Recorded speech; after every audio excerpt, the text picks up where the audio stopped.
ओम अज्ञानातिमिरान्धस्य ज्ञानाञ्जनशलाकया चक्षुरुन्मिलितं येन तस्मै श्रीगुरुवे नमः।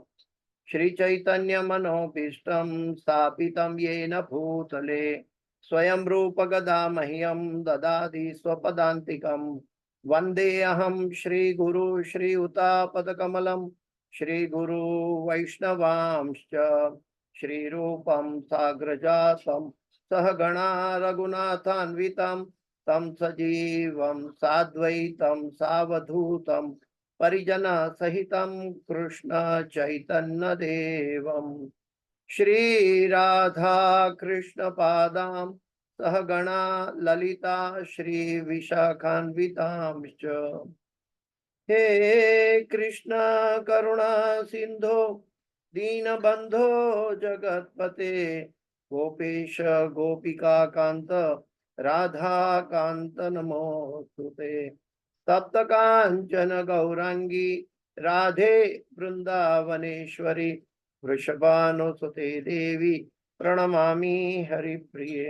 वाञ्छाकल्पतरुभ्यश्च कृपा सिन्धुभ्य एव च पतितानां पावनेभ्यो वैष्णवेभ्यो नमो नमः। श्री कृष्ण चैतन्य प्रभु नित्यानंद श्री अद्वैत गदाधर श्रीवासादि गौर भक्त वृंद। हरे कृष्ण कृष्ण कृष्ण हरे हरे, हरे राम राम राम हरे हरे। जयतां सुरतो पंगुर मम मंदमते गतिर मत्सर्वस्व पदाम्भोजो राधा मदन मोहनो। कृष्णाय वासुदेवाय देवकी नंदनाय च नंद गोपकुमाराय गोविंदाय नमो नमः। गोविंदाय नमो नमः। गोविंदाय नमो नमः। पंचतत्वात्मकं कृष्ण भक्त रूप स्वरूपकं भक्तावतार भक्ताख्यं नमामि भक्त शक्तिकं। गुरुवे गौरचंद्राय राधिकाये तदालये कृष्णाय कृष्ण भक्ताय तद्भक्ताय नमो नमः। नमः ओम विष्णुपदाय कृष्ण प्रेष्ठाय भूतले श्रीमते जय पताका स्वामी नामिने नमः। आचार्य पदायिनी ताय कृपा प्रदायिने गौर कथा धामदाय नगर ग्राम तारिणे नमः। ओम विष्णुपदाय कृष्ण प्रेष्ठाय भूतले श्रीमते भक्ति वेदांत स्वामी नामिने नमस्ते सरस्वती देवे गौरवाणी प्रचारणे निर्विशेष शून्यवादी पाश्चात्य देशधारणे। जय श्री कृष्ण चैतन्य प्रभु नित्यानंद श्री अद्वैत गदाधर श्रीवासादि गौर भक्तवृंद। हरे कृष्ण कृष्ण कृष्ण हरे हरे, हरे राम राम राम। ओम नमो भगवते वासुदेवाय।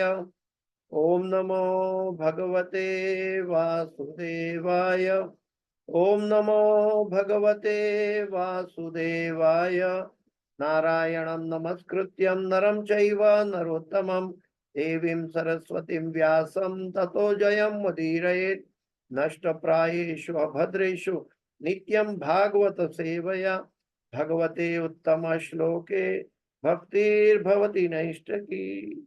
हरे कृष्ण। आज श्रीमद् भागवत के तीसरे स्कंद के 33वें अध्याय के श्लोक संख्या 4, 5, 6 पर हम लोग चर्चा करेंगे। 333, 4, 5, 6 भगवान श्री कपिल देव के कार्यकलाप माता देवहूति के द्वारा, और माता देवहूति भगवान अपने पुत्र कपिल भगवान से प्रार्थना कर रही।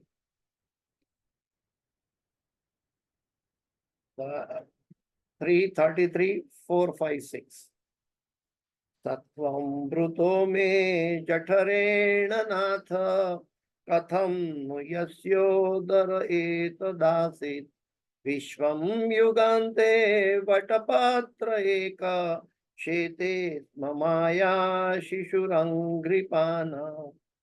सत्वं ब्रुतो मे जठरेण नाथ कथं यस्योदर एतदासीत् विश्वं युगन्ते वटपत्र एक शेते स्म माया शिशुरङ्घ्रिपाणाम् सत्वं भृतो मे जठरेण नाथ कथं नु यस्योदर एतदासीत् विश्वं युगन्ते वटपत्र एक शेते स्म माया शिशुरङ्घ्रिपाणाम्। और आगे के श्लोक में है त्वं देह तंत्र प्राशमाय पाप्मनां निदेश भाजां च विभो विभूतये यथावतारास्तव सूकरादय तथायम अप्यात्म पथोपलब्धये त्वं देहतंत्र प्रशमाय पाप्मनां निदेश भाजां च विभो विभूतये यथावतारस्तव सूकरादय तथायमपि आत्मपथ उपलब्धये त्वं देहतंत्र प्रशमाय पाप्मनां निदेश भाजां च विभो विभूतये यथावतारस्तव सूकरादय तथायम् अपि आत्मपथ उपलब्धये। और आगे यन्नामधेय श्रवणानुकीर्तनात् यत्प्रहणाद्य स्मरणादपि क्वचित् स्वादोऽपि सद्य सवनाय कल्पते कुतः पुनस्ते भगवन्नो दर्शनात् यन्नामधेय श्रवणानुकीर्तनात् यत्प्रहरणात् स्मरणादपि क्वचित् स्वादोऽपि सद्य सवनाय कल्पते कुतः पुनस्ते भगवन्नो दर्शनात् यन्नामधेय श्रवणानुकीर्तनात् यत्प्रहरणाद् स्मरणादपि क्वचित् स्वादोऽपि सद्य सवनाय कल्पते कुतः पुनस्ते भगवन्नु दर्शनात्। तो ये 3 श्लोक है। तो हम अनुवाद और तात्पर्य में सीधा चलते हैं।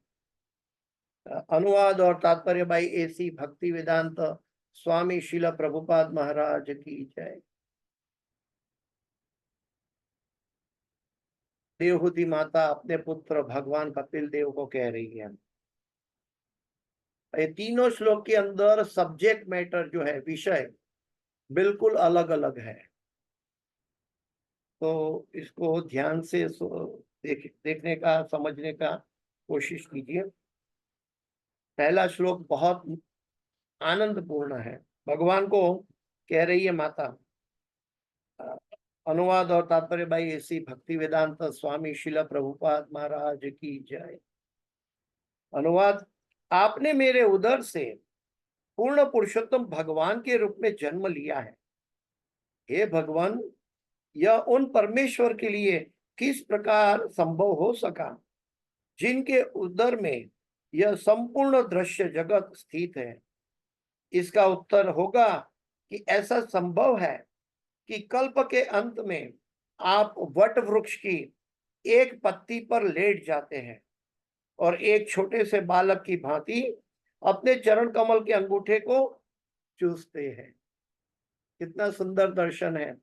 करारविंदे न पदारविंदम मुखारविंदे विनिवेशयन्तम वटस्य पत्रस्य पुटे शयानम बालम मुकुंदम मनसा स्मरामि।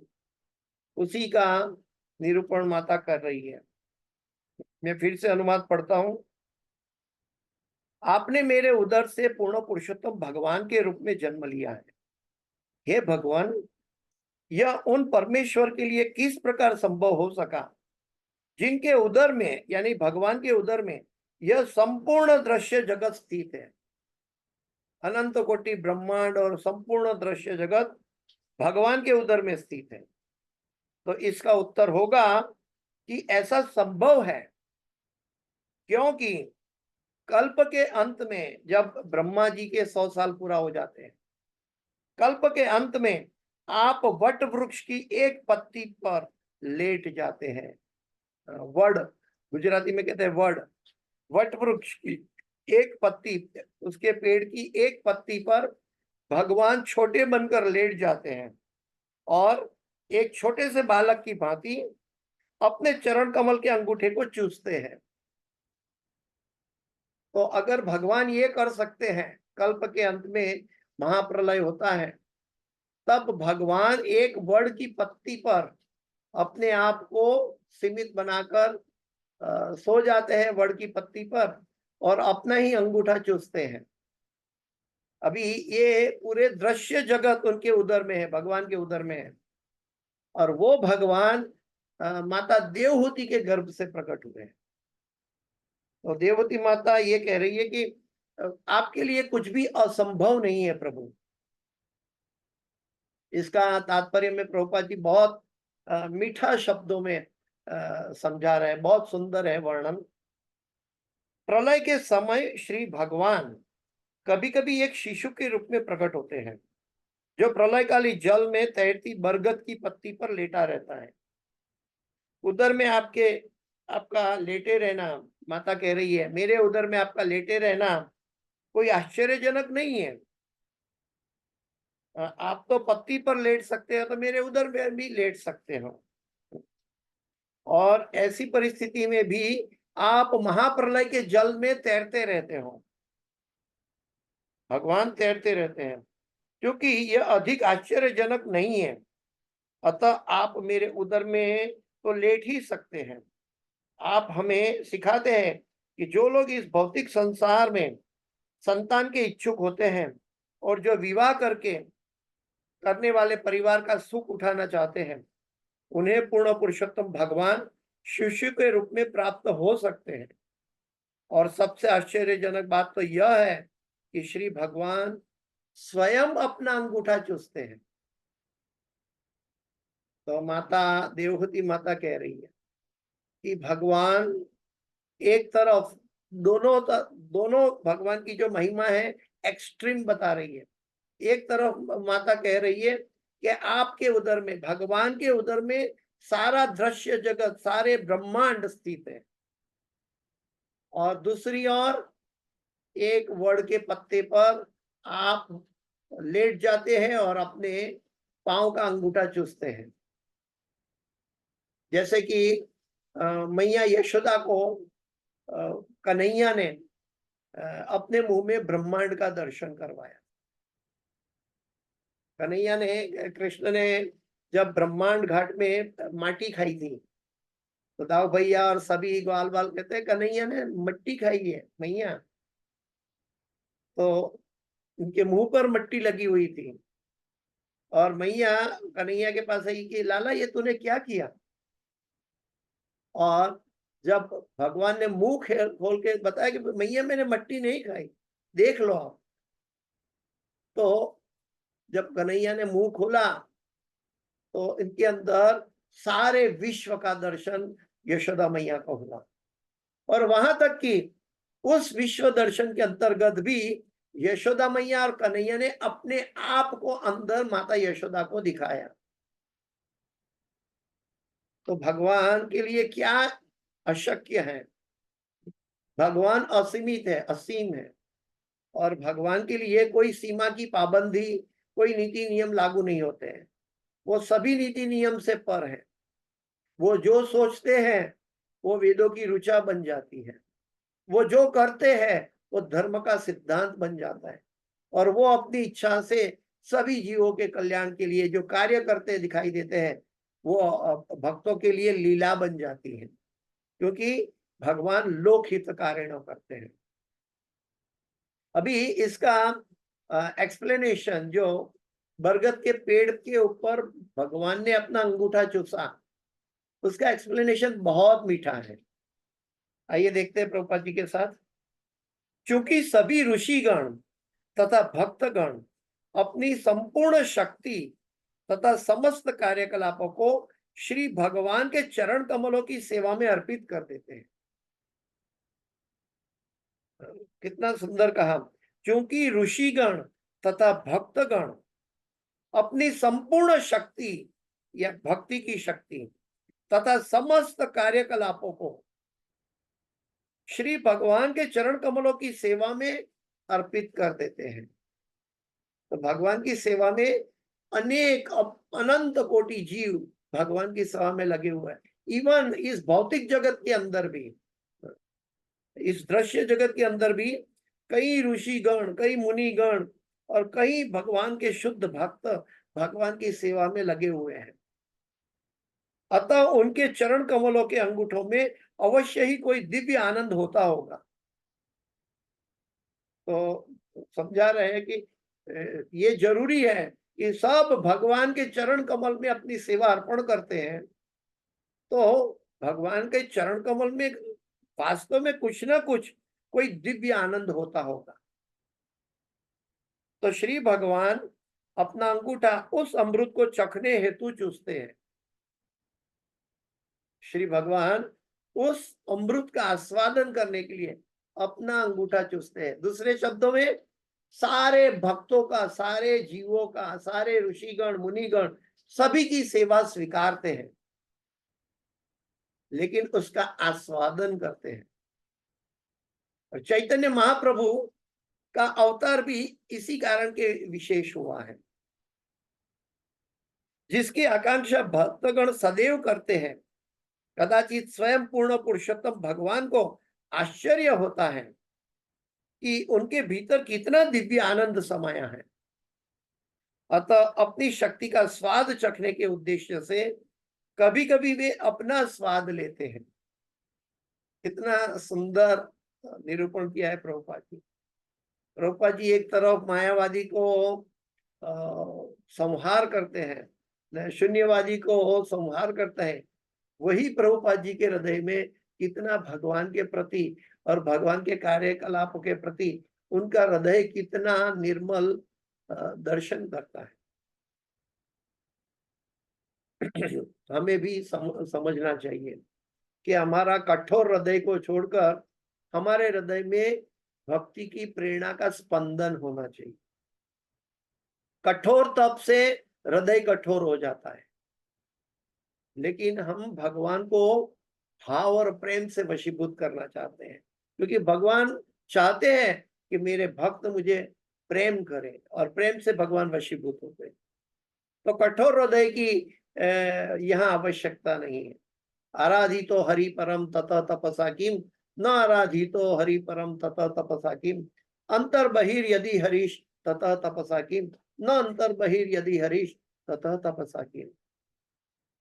तो तपस्या से हृदय कठोर हो सकता है, लेकिन भगवान के भक्त जब भगवान की सेवा करते हैं उसमें प्रेम का और सेवा का आस्वादन है, और ये भगवान स्वयं चखना चाह रहे हैं।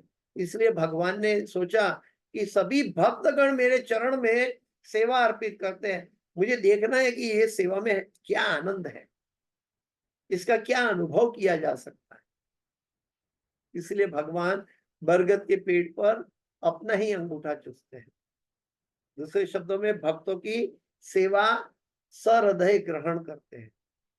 और तीसरा दृष्टिकोण से भगवान स्वयं भक्तों की सेवा का आनंद का अनुभव करना चाहते हैं।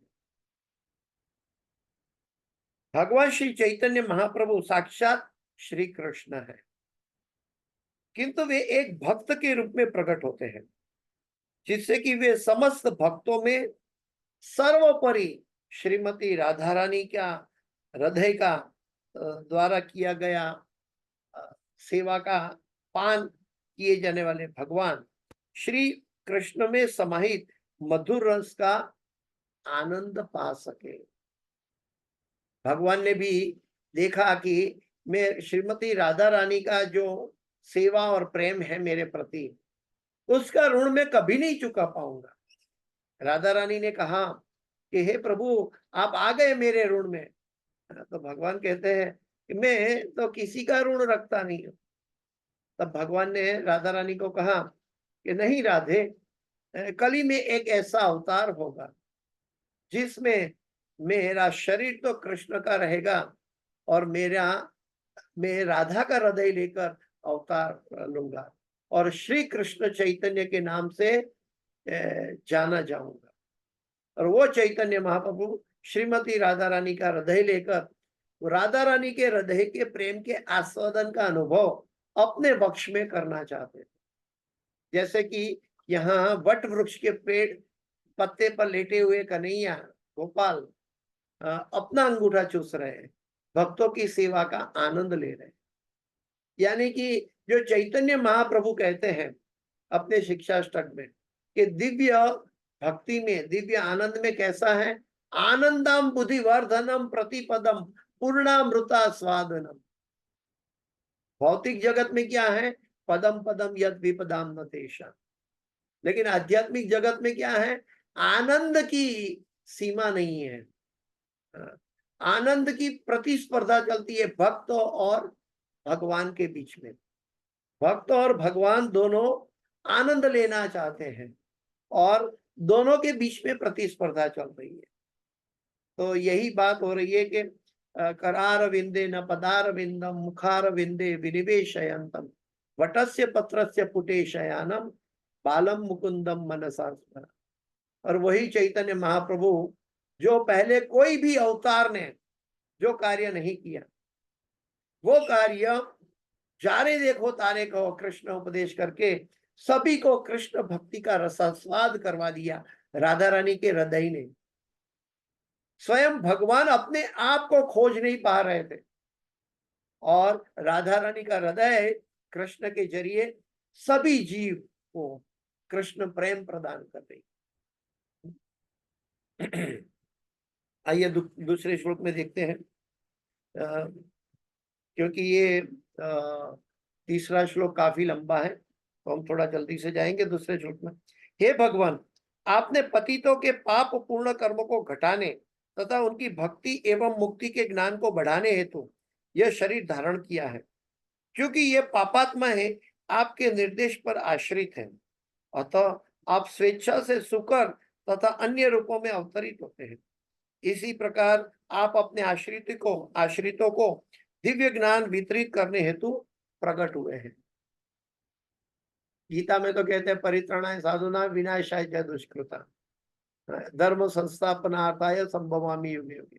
लेकिन इससे बढ़कर देवहूति माता ये बता रही है। देखिए, एक माता अपनी संतान के यानी कि भगवान के दिव्य गुणों को जानती है, समझ रही है और अपने हृदय से, मातृत्व के हृदय से भगवत प्रेम कैसा होता है और कैसे सुंदर भगवान की लीला, जो भगवान कितने असमुद्ध है, भगवान के बराबर या भगवान के ऊपर कोई नहीं है, इसके तत्व के बारे में माता देवहूति ये प्रार्थना कर रही है कि भगवान को कह रही है, भगवान की करुणा का दर्शन करवाया कि हे भगवान, आपने पतितों के पाप पूर्ण कर्मों को घटाने के लिए तथा उनके भक्ति एवं मुक्ति के ज्ञान को बढ़ाने के लिए आपने शरीर धारण किया है। भगवान आते हैं, अवतरित होते हैं, अपनी स्वेच्छा से आते हैं। किसके लिए आते हैं? कि जो व्यक्ति पतित है उसको पाप को रोकने के लिए। हमें लगता है असुरों का संहार हो रहा है, लेकिन उनके पाप कर्मों को रोक देते हैं, नहीं तो वो अधम योनि में चला जाएगा। इसलिए भगवान पतितों को पाप करने से रोकने के लिए और साथ साथ अपने शुद्ध प्रेमी भक्तों को भक्ति का ज्ञान हेतु बढ़ाने के लिए। भक्ति का ज्ञान का मतलब है वो भक्ति का ही अंग है जिसके द्वारा हम शुद्ध भक्ति, प्रेम भक्ति में जा सकते हैं। तो वो मुक्ति के ज्ञान को बढ़ाने हेतु यह शरीर धारण किया है। इसके अंदर एक घटना मैं बताना चाहूंगा जो भागवत में नहीं है, इसमें प्रभुपाद जी ने नहीं लिखा है। भगवान जो है ये ब्रज के कृष्ण, वो त्रिभंग स्वरूप में रहते हैं और सभी भक्तों की इच्छाएं मनोकामनाएं पूर्ण करते हैं। वो त्रिभंग स्वरूप में रहते हैं। क्यों त्रिभंग स्वरूप में रहते हैं? क्योंकि भगवान क्रॉस लेग खड़े रहते हैं। लेकिन ये भगवान क्रॉस लेग सिर्फ वृंदावन में, ब्रज में किया। भगवान ने ये क्रॉस लेग मथुरा में या द्वारका में नहीं किया, सिर्फ ब्रज में किया। क्यों? क्योंकि भगवान असीम है। भगवान असीम है और वो असीम को समझने के लिए हम क्या कर सकते हैं? जैसे कि एक हाथी के सामने एक अंधे को लाकर खड़ा कर दिया और हाथी के पांव को छुला दिया, तो उनको पूछेंगे कि हाथी कैसा है, तो हाथी एक खंबा जैसा है। और किसी ने पूंछ को हाथ लगा दिया तो हाथी एक बाल की झड़ी है। किसी ने हाथी के पेट को देखा तो हाथी एक बड़ी दीवार की तरह है। वो क्या समझ पाएगा हाथी कैसा है? वैसे संसार के जीव क्या समझ पाएंगे भगवान कैसे दिव्य है? तो भगवान अपने आप को असीमित होने के बावजूद भी भक्तों के साथ उनकी इच्छाएं पूरी करने के लिए, उनकी मनोकामना पूर्ण करने के लिए भगवान अपने आप को सीमित करते हैं। और इसीलिए वो अपना पैर क्रॉस कर लेते हैं। क्रॉस करके वो अपने भक्तों की समकक्ष आ जाते हैं। ये भगवान की करुणा है। हमें लगता है वो त्रिभंगी है, लेकिन इनके पीछे एक बड़ा निरूपण है कि भगवान अपने भक्तों को उनके लेवल में आकर उनका इच्छा पूरी करते हैं, उनसे प्रेम का आस्वादन करते हैं, उनसे वार्तालाप करते हैं। क्योंकि ये पापात्माएं आपके निर्देश पर आश्रित है। पापात्मा हम जाने या अनजाने में, वास्तव में हम भगवान को ही फॉलो कर रहे हैं, कोई सीधी तरह से या कोई उल्टी तरह से। उल्टी तरह से भी जाएंगे तो इवेंचुअली अनेक जन्म समसिद्धि वापस भगवान के पास ही आना पड़ेगा। लेकिन जीवात्मा को अनेक योनि में ज्यादा कष्ट होगा, क्योंकि ये पापात्मा आपके निर्देश पर आश्रित है। अतः आप स्वेच्छा से सुकर तथा अन्य रूपों में अवतरित होते हैं। भगवान के लिए कोई सीमित नहीं है। वो मत्स्य रूप धारण कर सकते हैं, वो कछुआ का रूप धारण कर सकते हैं, वो सुकर का रूप धारण कर सकते हैं, वो मनुष्य का रूप धारण कर सकते हैं राम के अवतार के दरमियान। और असीम अपनी अहेतु की लीला दिखाने के लिए भगवान पूर्ण पुरुषोत्तम रूप में कृष्ण के रूप में अवतरित होते हैं। और वही भगवान प्रेम का आस्वादन करने के लिए भक्त के हृदय के लेकर कृष्ण चैतन्य के रूप में प्रकट होते हैं। तो भगवान असीमित है। भगवान किसी भी तरह से अपने भक्त का कल्याण चाहते हैं। लोक हितकारिणो कार्य करते हैं भगवान। इसी प्रकार आप अपने आश्रितों को दिव्य ज्ञान वितरित करने हेतु प्रकट हुए हैं। भगवान अपने आश्रित को दिव्य ज्ञान, वो दिव्य ज्ञान नहीं जो मुनि लोग करते हैं, तर्क वितर्क से हम भगवान को जानने की कोशिश करते हैं, ये ज्ञान की बात नहीं बताई। यहाँ कौन से ज्ञान की बात बताई है? तेषाम सतत युक्तानाम भजताम प्रीति पूर्वकम ददामि बुद्धि योगम तम ये न माम उपयान्ति ते। यहाँ वो ज्ञान की बात बताइए कि जो जिसके जरिए भगवान के जो भक्त हैं वो दिव्य ज्ञान पाकर भगवान के चरण कमल तक पहुंच जाते हैं। भगवान अपना चरण कमल दे देते हैं, अपने आप को समर्पित कर देते हैं अपने भक्तों के हाथ में। भगवान अपने भक्तों के हाथ में अपने आप को समर्पित करते हैं। हमें पूरा जीवन लगता है कि हम भगवान हमारा समर्पण मांग रहे हैं। भगवान कहते हैं कि हम पहले समर्पण करें। मन मना भव भक्तो मध्याजी माम नमस्कुरु मामे वैश्यसि सत्यम ते प्रति जाने प्रियोसि में सर्व धर्मान परित्यज्य माम एकम शरणम व्रज। माम एकम शरणम व्रज। भगवान कह रहे हैं कि हमें करना है। अहम तो सर्व पापे विमोक्षयिष्यामि मत। वो भगवान अपने भक्तों को समर्पित होते हैं। मतलब भगवान ने कहा ये यथा माम प्रपद्यन्ते ताम सतैव भजाम्यहम्। जैसे आप मेरी भक्ति करते हो वैसे मैं तुम्हें फल देता हूँ। अगर भक्त प्रेम से समर्पित हो जाते हैं, सेवा करते हैं, तो भगवान भी भक्त की सेवा के लिए समर्पित होने के लिए आ जाते हैं। श्री भगवान के प्राकट्य के विशिष्ट प्रयोजन का वर्णन किया जा रहा है। वो अपनी विभिन्न शक्तियों के द्वारा विविध प्रकार से शरीर प्रदान करते हैं। जो भौतिक प्रकृति पर प्रभुत्व जताने की इच्छा के कारण बद्ध है, यानी पतित है, किंतु कालक्रम में ऐसे पतित हो जाते हैं कि उन्हें मार्गदर्शन की आवश्यकता हो। वो अपने मिथ्या अहंकार से, अहम ममेति के द्वारा तर्क वितर्क करके भगवान को जानने की कोशिश करने में अपने आप को पतित कर देते हैं, क्योंकि anything minus Krishna is degradation. तो भगवत गीता में भी भगवान कहते हैं कि जब जब भौतिक संसार में वास्तविक उद्देश्य के संपन्न करने में त्रुटियां रह जाती है, तब मैं अवतार के रूप में प्रकट होता हूं।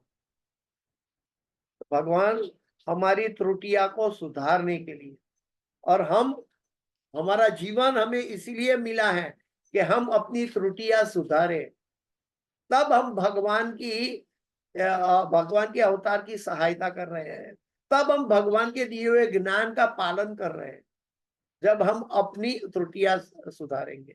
और अपनी त्रुटियां का कंडेंस फॉर्म हमारे मन के अंदर होता है, क्योंकि मन के अंदर गहरे शत्रु बैठे हैं। कौन? काम, क्रोध, लोभ, ये नरक के द्वार हैं, और ये मन में बैठे हैं। और भगवान कहते हैं वो मन जो तुम अपने ताकत से वो काम पर विजय नहीं हासिल कर पाओगे, वो मन मुझे दे दो, मैं संभाल लूंगा। तो हमें अपना काम भी भगवान की सेवा में अर्पण कर देना चाहिए, अपना क्रोध भी हनुमान की तरह भगवान की सेवा में अर्पण कर देना चाहिए, और अपना लोभ भी भगवान का वास्तविक प्रेम के लिए समर्पण कर देना चाहिए। और भगवान भी सामने भक्तों को वही सब प्रेम के रूप में समर्पित करते हैं। यहाँ कोई तरह का धोखा नहीं होगा। ये कोई बैंक अकाउंट नहीं है कि आप अपना पैसा रखोगे तो आपको अपना पैसा ब्याज के समेत वापस मिलेगा। ये भगवत प्रेम है। ये आनंदम बुद्धिवर्जनम प्रतिपदम पूर्णामृता स्वादनम। हम अपूर्ण हैं, हम कभी पूर्ण नहीं बन सकते, लेकिन वो पूर्ण स्वाद भगवान आस्वादन करवाएंगे, क्योंकि हम पूर्ण की सेवा कर रहे हैं। श्री भगवान, इससे क्या होगा कि ऐसे पतित जीव का उद्धार हो जाएगा और वो भगवत धाम जा सकेगा। भगवान के अनेक अवतार हैं, यथा वरा, मत्स्य, कश्यप, ऋषि, कपिल भगवान, राम भगवान, कृष्ण भगवान, श्री कृष्ण चैतन्य महाप्रभु, कई अवतार हैं। लेकिन ये स्वीकार किया जाता है कि इस पृथ्वी पर भगवान श्री कपिल का प्राकट्य पथ भ्रष्ट बद्ध जीवों को दिव्य ज्ञान प्रदान करने हेतु अवतरित हुए हैं। अगर हमने अपना रास्ता खो रहे हैं, इसीलिए तो भगवान के दिए गए शास्त्र को सनातन शास्त्र कहा गया है। सनातन शास्त्र का अर्थ है एवर एग्जिस्ट। ये ऐसा नहीं कि इसकी शुरुआत हुई है और इसका अंत हो जाएगा। जब अंत होगा, भगवान इसी शास्त्र को वड के पत्ते पर लेटकर अपने साथ ऋषि मुनियों के जरिए ले जाएंगे, और फिर से जब क्रिएशन होगा प्रस्तापित करेंगे। तो ये शास्त्र शाश्वत है, और ये शाश्वत शास्त्र के द्वारा अगर हमें निर्देश मिलेगा तो शाश्वत जीव को उसका लाभ मिलेगा। और जब ये शाश्वत जीव इससे भटक जाता है, तब माता देवहूति कह रही है कि हे मेरे पुत्र भगवान कपिल भगवान, आपने पथ भ्रष्ट को जीवों के लिए, उनको पतितों से उद्धार करने के लिए आपने अवतार लिया है, उनको भक्ति का ज्ञान देकर। मौसमा पतित प्रभु नापई बिहार, जैसे पतित पावन हेतु तव अवतार। तो भगवान पतितों को पावन करने वाले हैं। आइए तीसरे श्लोक में जाते हैं, वो थोड़ा काफी लंबा है। उन व्यक्तियों की आध्यात्मिक उन्नति के लिए क्या कहा जाए? जो परम पुरुष का प्रत्यक्ष दर्शन करते हैं। अभी एक और कदम आगे बढ़ाया माता देवहूति ने। उन व्यक्तियों की आध्यात्मिक उन्नति के विषय में क्या कहा जाए जो परम पुरुष का प्रत्यक्ष दर्शन करते हैं।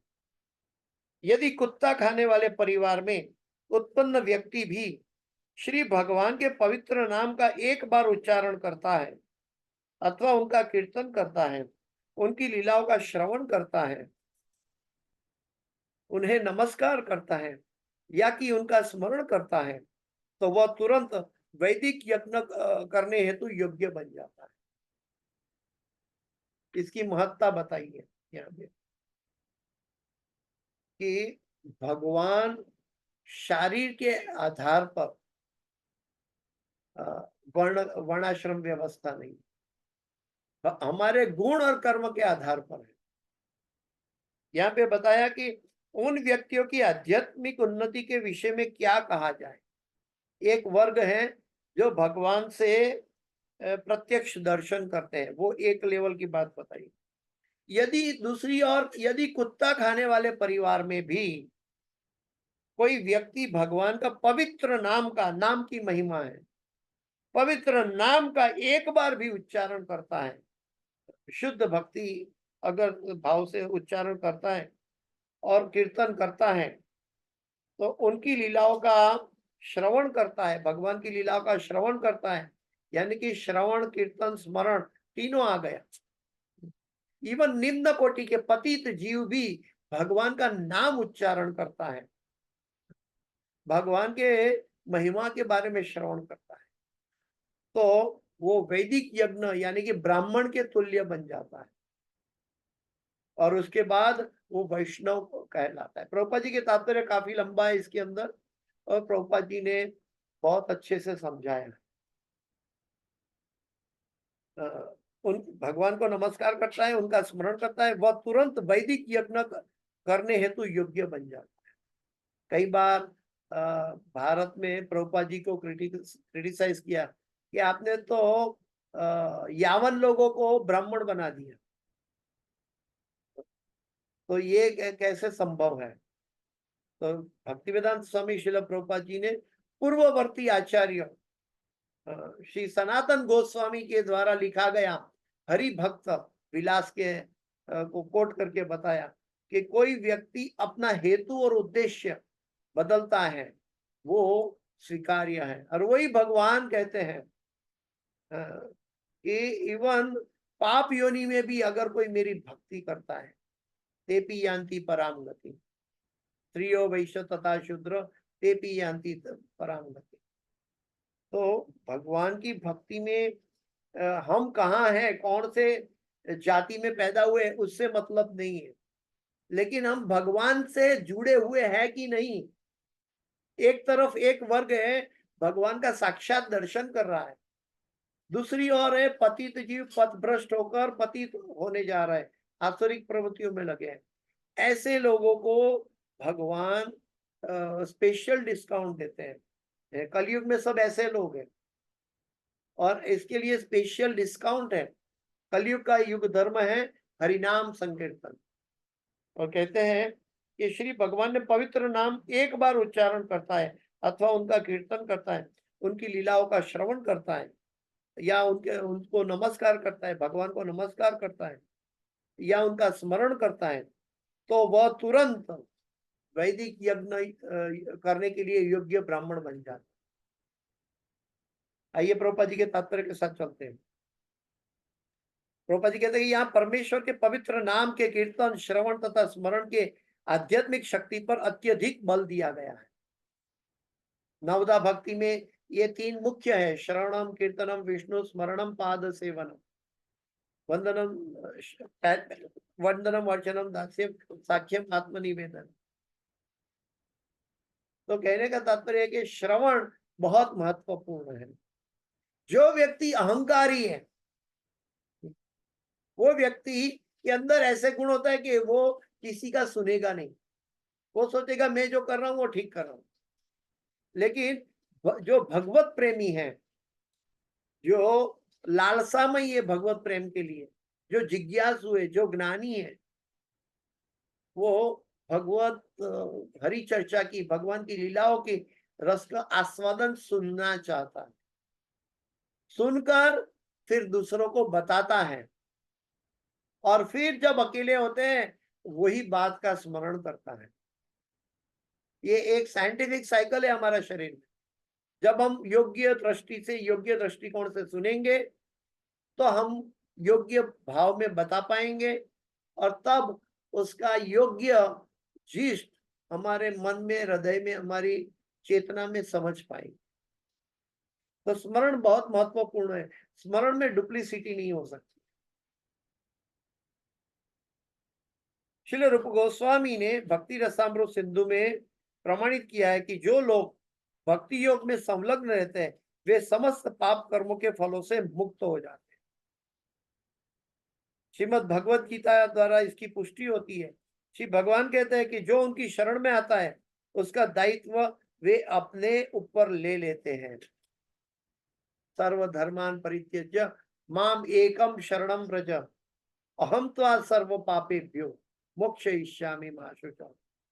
वो अपना उत्तरदायित्व अपने ऊपर ले लेते हैं, उसे समस्त पाप कर्मों के फलों से प्रति सुरक्षा प्रदान कर देते हैं भगवान।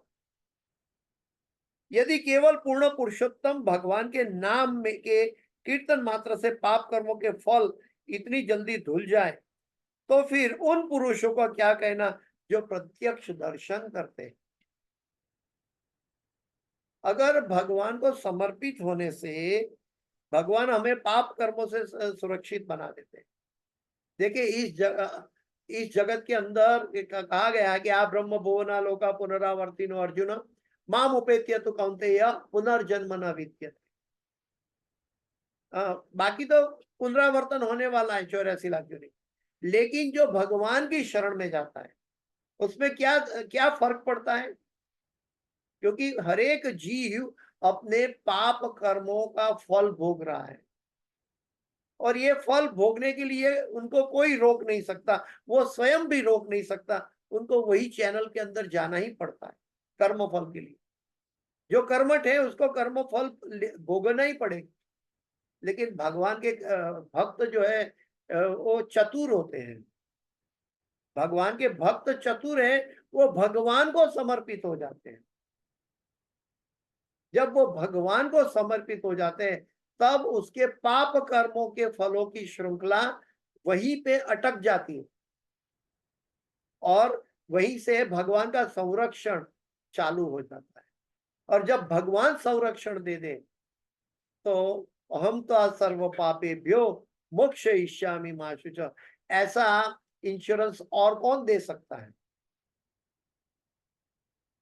और प्रभुपाद जी कहते हैं कि एक तरफ पाप धोने की बात है, एक तरफ प्रेम पाने की बात है, और दूसरी ओर भगवान के साथ उनके दर्शन करके उनके साथ वार्तालाप करने की बात है। अलग अलग स्टेज है, लेकिन इनका उन लोगों के बारे में क्या कहा जाए जो भगवान से आपस में प्रत्यक्ष दर्शन करते हैं। जो व्यक्ति कीर्तन तथा श्रवण द्वारा शुद्ध हो जाता है वे वैदिक यज्ञ करने के पात्र बन जाते हैं। जो व्यक्ति श्रवण तथा कीर्तन से शुद्ध हो जाते हैं, प्रभुपाद जी कहते हैं कि जो ब्राह्मणिकल प्लेटफॉर्म पर आ जाता है, प्रभुपाद जी ने कहा है कि जो हर एक व्यक्ति को ब्राह्मण दीक्षा लेनी चाहिए। गुरु महाराज भी ये सभी शिष्यों के लिए कह रहे हैं कि हमें कम से कम ब्राह्मण लेवल तक उठना चाहिए, ब्राह्मण दीक्षा लेनी चाहिए। ब्राह्मण दीक्षा लेने से हम क्या होगा कि हम भगवान का पवित्र नाम से हम अपने आप को शुद्ध करते हैं, और जब नाम जपते हैं तो वही नाम सुनते हैं, और वही नाम का कीर्तन होता है हमारे मुंह से। तो श्रवण और कीर्तन होता है और स्मरण हो जाता है, तब वो जीव, वो व्यक्ति किसी भी कुल में जन्म क्यों ना हो, वो वैदिक यज्ञ करने के लिए सुयोग्य ब्राह्मण बन जाता। तो ब्राह्मण का पद कितना ऊंचा है, इनडायरेक्टली ये समझना है कि ब्राह्मण सदैव भगवान से जुड़े रहते हैं, इसलिए ब्राह्मण का अनादर नहीं करना चाहिए। भगवान स्वयं ब्राह्मण का आदर करते हैं, भगवान स्वयं ब्राह्मण की सेवा करते हैं। द्वारका में सुदामा जी के पाद प्रक्षालन किए। नमो ब्रह्मण्य देवाय गो ब्राह्मण्य हिताय च जगत हिताय कृष्णाय गोविंदाय नमो नमः। लेकिन वो ब्राह्मण एक जन्म से कहलाता है, कभी कभी वो उनके अंदर लायकात है तो वो ब्राह्मण बन जाता है वैदिक यज्ञ करने के लिए दीक्षा लेकर। लेकिन कभी कभी क्या होता है कि कोई भी जाति से अगर कोई व्यक्ति अपने आप को वैदिक ज्ञान पाकर भगवान को समर्पित हो गया और भगवान से भी बढ़कर भगवान का नाम है जो इनका श्रवण और कीर्तन करता है, वो ब्राह्मण के तुल्य हो जाता है। यानी कि दूसरे शब्दों में भगवान की सेवा करने के लिए लायक बन जाता है। और कलयुग में संकीर्तन यज्ञ ये सबसे बड़ी सेवा है। सामान्यतः केवल वही व्यक्ति वैदिक यज्ञ कर सकता है जो ब्राह्मण कुल में उत्पन्न हुआ हो, 10 प्रकार के संस्कारों से शुद्ध हो चुका होता है, वो वैदिक साहित्य के में विद्वान हो चुका होता है। वहां सद्य अर्थात तुरंत शब्द प्रयुक्त हुआ है कि श्रीधर स्वामी ने बताया कि मनुष्य तुरंत वैदिक यज्ञ करने का पात्र बन जाता है। वो निम्न जाति के परिवार में उत्पन्न हुए या कुत्ता खाने वाले परिवार में उत्पन्न हुए, उसके पूर्व जन्मों के पाप कर्मों से ऐसी स्थिति उनके शरीर को प्राप्त हुआ है। वो पूर्व जन्म की अनुभूति के कारण वो पतित कुल में जन्मा है। लेकिन जब उसने भगवान का नाम का श्रवण और कीर्तन कर लिया, तब उनका पूर्व कर्म का फल रुक जाता है और वो ब्राह्मण के लेवल में जाकर वैष्णव के लेवल, शुद्ध वैष्णव शुद्ध भक्त बन जाता है। तो भगवान ने हमें अपनी शरीर की सीमाओं से उठाने की ये रचना की है कि हम अपने जन्मजात शरीर और विचारों की ट्रेडिशन से भी ऊपर उठ सकते हैं जब हम भगवान का नाम का जप करते हैं, कीर्तन करते हैं। यानी कि हम अपने शरीर से भी परे जा सकते हैं। कई लोग जो मंद बुद्धि हैं अपने शरीर की ट्रेडिशन के पीछे ही पूरा जीवन बिता देते हैं, लेकिन वो अच्छी बात है। लेकिन उससे भी बढ़कर ये है कि अगर हम भगवान को समर्पित हो जाए, भगवान और भगवान का नाम अभिन्न है। जब शुद्ध भक्त भगवान से साक्षात प्रत्यक्ष दर्शन करते हैं तो भगवान के ऐसे पतित जीव भी भगवान का नाम लेकर भगवान से एसोसिएशन में लगे हुए हैं।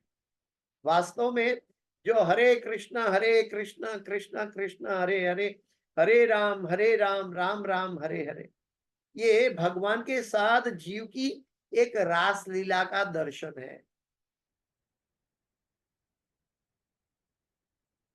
वो न केवल पाप और कर्मों से मुक्त हो जाता है अपितु उसे तुरंत समस्त विशुद्धिकरण की प्रक्रियाओं यानी कि संस्कारों का फल भी प्राप्त हो जाता है। उनको शुद्ध विशुद्ध संस्कारों भी प्राप्त हो जाता है। जैसे भगवत नाम से मतलब पाप को रोक देना, वो तो एक बहुत प्राइमरी अवस्था बताई भक्त के लिए, वो तो एक साइड बेनिफिट की तरह है। वो भगवत प्रेमी शुद्ध भक्त भी बन सकता है। यानी भगवान ने भक्ति अपनाने के लिए कोई भी जीवों के लिए कोई भी सीमा की पाबंदी नहीं की है। कोई भी जीव कहाँ भी प्रकट हुआ हो वो सीमाओं से परे जाकर भगवान का प्रेम का आस्वादन कर सकता है, भगवान का नाम का रटन कर सकता है, कीर्तन कर सकता है। कलो कलो तत् हरि कीर्तना। ब्राह्मण कुल में जन्म लेना निश्चय ही पूर्व जन्म के किए गए पुण्यों का फल होता है।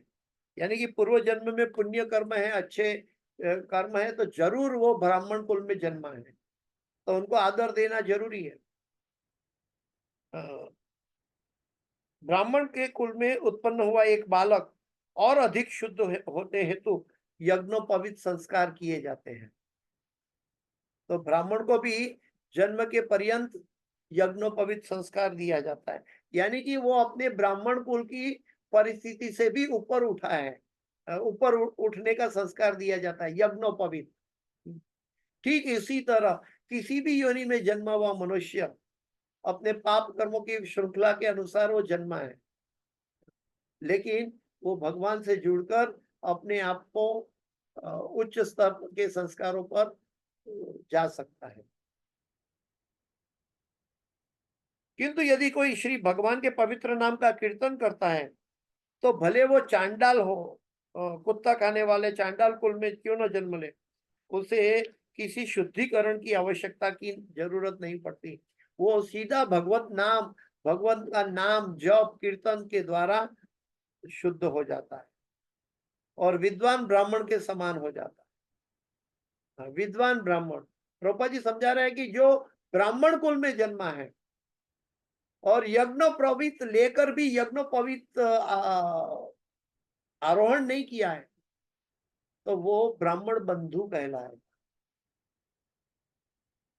श्रीधर स्वामी कह रहे हैं, अनेन पूज्यत्वम लक्ष्यते, कहते कि हरे कृष्ण कीर्तन से शुद्धिकरण का प्रारंभ हो जाता है।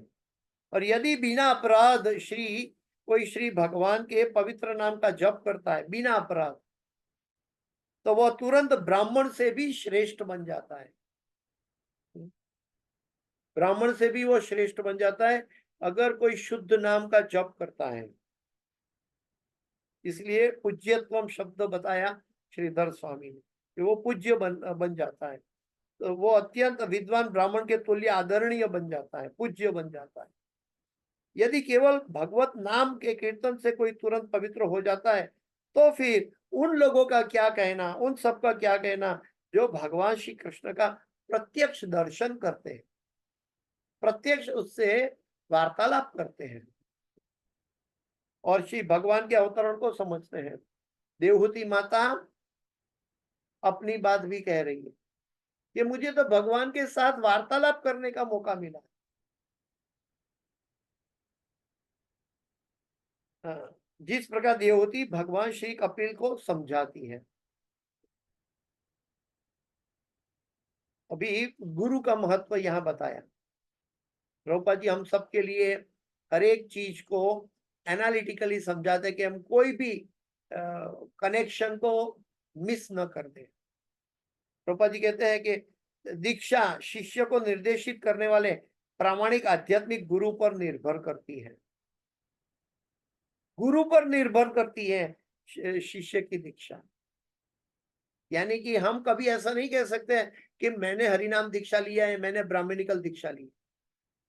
गुरु ने प्रमाणित कर दी है, गुरु ने चाहा, गुरु की इच्छा पर निर्भर करता है दीक्षा का तत्व।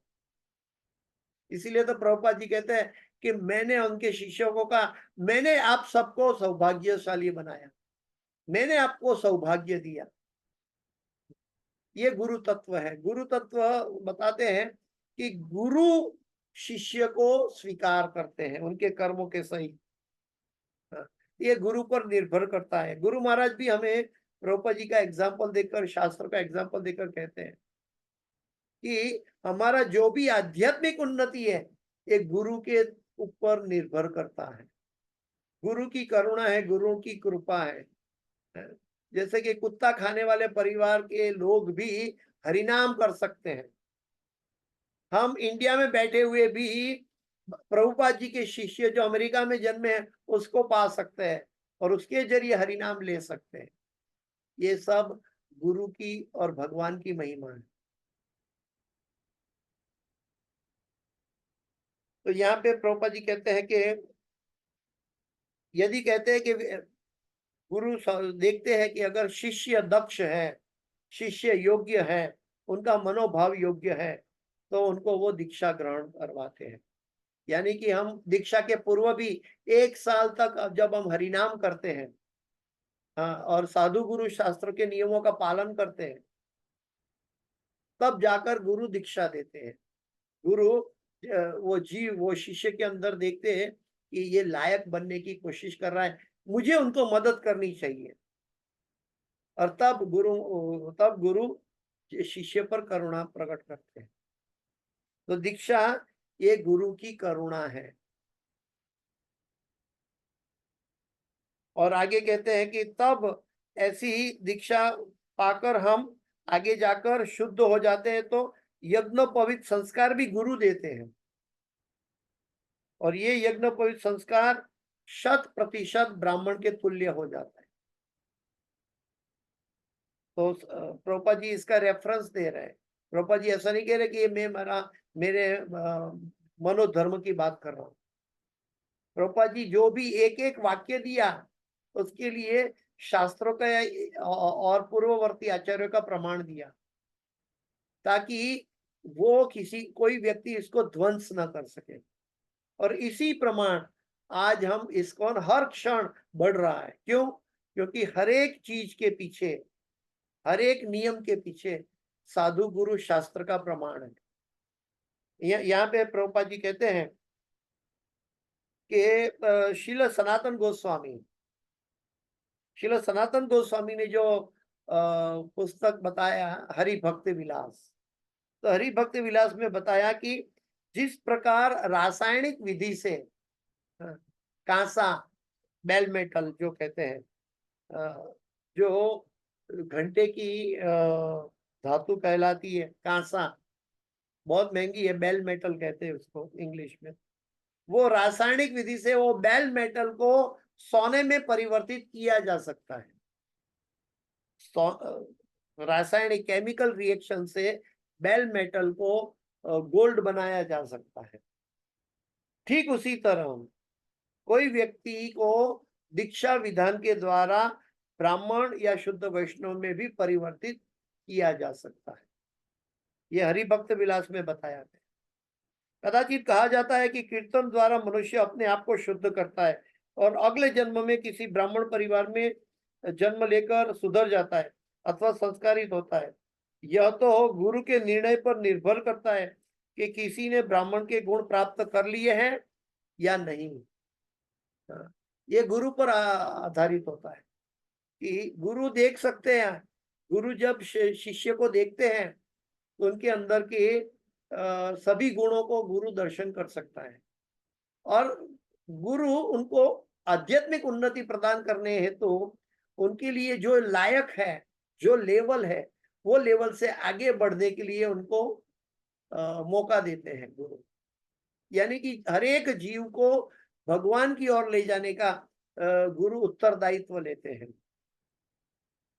वे अपने निर्णय द्वारा ही शिष्य को ब्राह्मण रूप में स्वीकार करते हैं। जब कोई पंचरात्रि की विधि से यज्ञोपवीत संस्कार में ब्राह्मण कुल में स्वीकार लिया जाता है तो वह द्विज ब्राह्मण से कहा जाता है। वराह पुराण में एक श्लोक बताया कि जो व्यक्ति भगवान की भक्ति शास्त्रों की दिशा के अनुसार और पंचरात्रि की विधि के अनुसार, ये वराह पुराण में बताया कि जो व्यक्ति भगवान की भक्ति शास्त्रों के, वेदों के, शास्त्रों के शब्दों के अनुसार और नारदीय पंचरात्रि की विधि के अनुसार अगर नहीं करता है तो करोड़ों वर्ष तक वो भगवान को नहीं पा सकता। और हम सबका बड़ा सौभाग्य है कि हमें प्रभुपाद जी मिले हैं जो हर एक अपनी वाक्य शास्त्र के साथ सपोर्ट करके बता रहे हैं, और हमारी भक्ति की विधि, अर्चन विधि भी नारदीय पंचरात्रि की विधि के अनुसार हो रही है।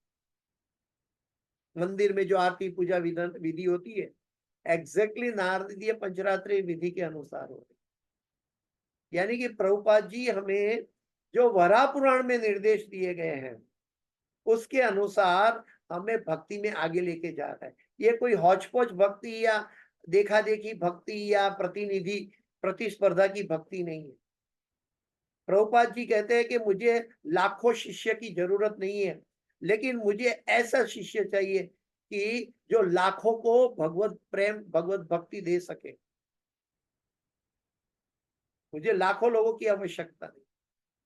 कहने का तात्पर्य है, प्रभुपाद जी कहते हैं कि जो ब्राह्मण बनकर अपने यजन याजन करके पठन पाठन करवा सके, ऐसा योग्य ब्राह्मण, योग्य गुरु बन सके, ऐसा व्यक्ति चाहिए, ताकि वो दूसरे जीवों को भगवत भक्ति प्रदान करने के लिए लायक बना सके। गुरु द्वारा शिक्षित किए जाने पर मनुष्य ब्राह्मण बनता है और इस शुद्ध अवस्था में वह श्री भगवान के पवित्र नाम का जप करता है।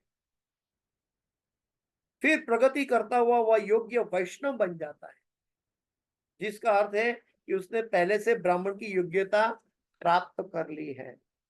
तो हम देख सकते हैं कि माता देवहूति के द्वारा ये जो प्रार्थना है, इस प्रार्थना में ब्राह्मण का महत्व है, भक्त का महत्व है, और कैसे भगवान करुणा करके जीवों को अपना रिप्रेजेंटेटिव गुरु भेजकर अपनी ओर कैसे दिव्य ज्ञान पहुंचाते हैं।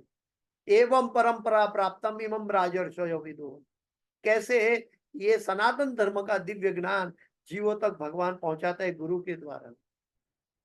तो उन लोगों को क्या कहना कि जो भगवान से वार्तालाप करते।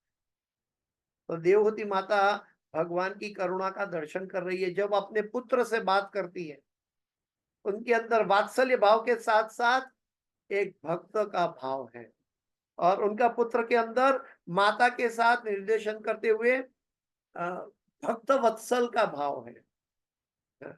कपिल भगवान भक्त वत्सल है और माता अपने पुत्र में भगवान का दर्शन करती। तो आइए, समय पूरा हो चुका है, इसलिए मैं मेरी वाणी को यहाँ विराम देने जा रहा हूँ। अगले हफ्ते ये देवहूति माता की प्रेयर आगे चलेगी। इस क्लास की कोई भी सुकृति है, मेरे गुरु महाराज हिज होलीनेस जय पताका स्वामी आचार्यपाद गुरु महाराज और एसी भक्ति वेदांत स्वामी शिला प्रभुपाद जी की है, और इस क्लास के अंदर कोई भी गलती, क्षति या त्रुटि रह गई है वो मेरी अपनी है, कृपया मुझे क्षमा करें। वांछा कल्पतरुभ्यश्च कृपा सिंधुभ्येव च पतितानां पावनेभ्यो वैष्णवेभ्यो नमो नमः। अनंत कोटि वैष्णव वृंद की जय, शिला प्रभुपाद की जय, गुरुदेव महाराज की जय, समावेत भक्त वृंद की जय, श्रीमद् भागवतम की जय। किसी का कोई प्रश्न? किसी का कोई प्रश्न है तो पूछ सकते हैं। हरे कृष्ण प्रभु, सादर प्रणाम। जय।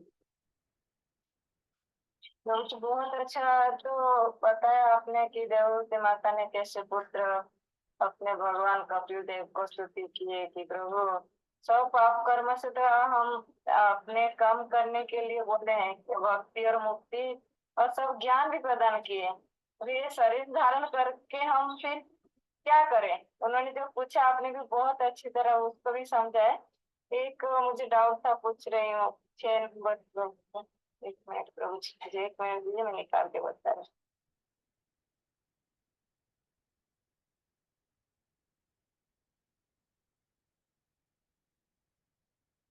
प्रभु जी हमारा आज 5, 6, 7 ही हुआ ना? हाँ, आज श्लोक संख्या 5, 6, 7 नहीं, 4, 5, 6 हुआ। 4, 5, 6। 4, 5, 6 हुआ। 4, 5, 6, 4 नंबर श्लोक का पूछ रही हूँ। हाँ 4 नंबर श्लोक में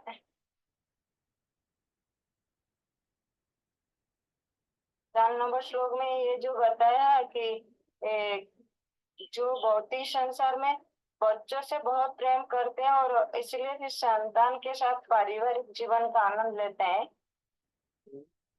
फिर बाद में फिर उन्होंने बोला कि सबसे आश्चर्यजनक बात यह है कि भगवान स्वयं अपने पैर को, अंगूठे को चाटते हैं। ये जो पैर को अंगूठे में चाटते हैं भगवान वहाँ जो वट वृक्ष के ऊपर, आपने समझा है, लेकिन तो समझ में नहीं आ रहा है क्या ये महान ऋषियों का जो और सभी भक्तों का जो प्रदान प्रदान करने के लिए वो चाट रहे हैं कि क्या, मुझे पता नहीं चल रहा है। एक्सप्लेन। दो परिस्थिति बताई। भगवान की असीमता का दर्शन करवाया, और भगवान इतने असीम है कि कुछ भी कर सकते हैं। जब महाप्रलय होता है, जब सब कुछ नष्ट हो जाता है, जब ब्रह्मा समेत ब्रह्मांड सभी अनंत कोटि ब्रह्मांड भगवान के शरीर में प्रवेश कर लेते हैं, तब कुछ भी बचता नहीं है। उस समय सनातन ज्ञान, सनातन धर्म के शास्त्र, ऋषि मुनि के सहित, सप्तर्षि ऋषि के सहित भगवान अपने आप को एक बरगद के पेड़ के पत्ते पर छोटा स्वरूप धारण करके लेटे रहते हैं और अपने पांव का आस्वादन करते हैं। क्यों आस्वादन करते हैं? क्योंकि भगवान देखते हैं कि सभी भक्त ने जो मेरे प्रेमी भक्त हैं, उन्होंने मुझे मेरे चरणों में सब कुछ अर्पण कर दिया है, अपना प्रेम, अपना सर्वस्व। उस प्रेम का आस्वादन मैं करूं, इसलिए भगवान उस अंगूठे को चूसते हैं। यानी कि ऋषि मुनियों जो सेवा करते हैं भगवान के चरणों में, ये सेवा का आस्वादन का अनुभव भगवान करना चाहते हैं। अपने चरणों का अंगूठा चूस करके देखो मेरे अंगूठे में क्या है, ये भक्तों ने मुझे प्रेम दिया है, मुझे कुछ इसका स्वाद लेना है। तो ये एक सुंदर भाव रजू किया है। और वो दूसरी ओर चैतन्य महाप्रभु ने भी राधा रानी के हृदय का भाव लेकर प्रकट हुए हैं, क्योंकि राधा रानी अपने हृदय में भगवान को प्रेम करती है। इसका अनुभव राधा रानी को जो हो रहा है, भगवान को कहाँ हो रहा है। तो भगवान ने सोचा कि ये तो प्रेम की बात है और ये ऋण मैं कभी नहीं चुका पाऊंगा। तो भगवान ने राधा रानी का हृदय ले लिया। ठीक वैसे ही यहाँ पे भगवान ने भक्तों की भक्ति और सेवा अपने अंगूठे को चूसने के एक क्या बोलते हैं कि एक प्रतिबिंब के रूप में अपने अंगूठे के चूस कर सभी भक्तों की सेवा ग्रहण करना दिखाया। और भगवान अपने आप को असीम होते हुए भी बरगद के पेड़ के पत्ते पर लेट जाते हैं, इतने छोटे बन जाते हैं। एक पत्ते के ऊपर कितना छोटा शरीर हो जाता हो।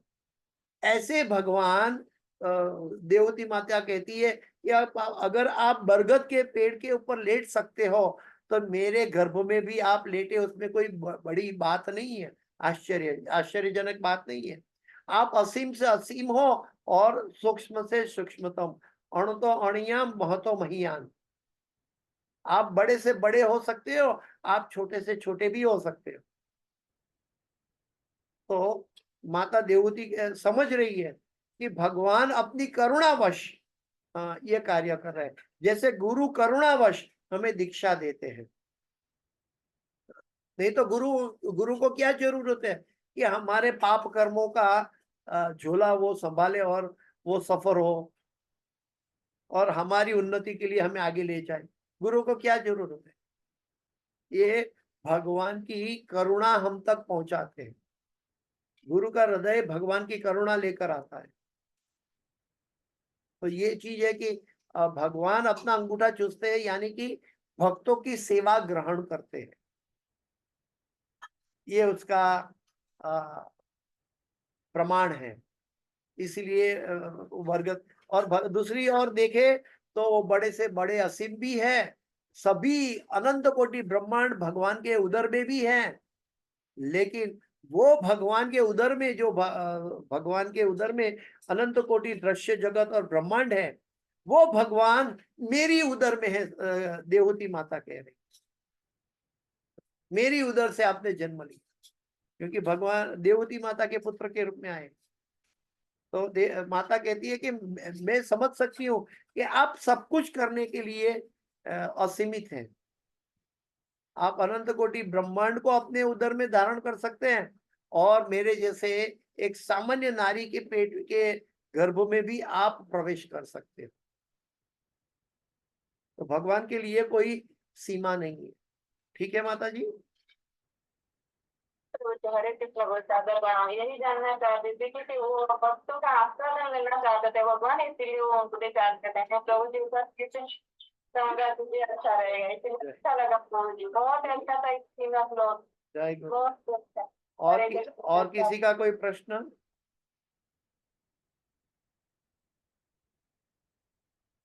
अगर प्रश्न नहीं है तो हम गुरु महाराज के लिए नरसिंह प्रेयर करेंगे आगे।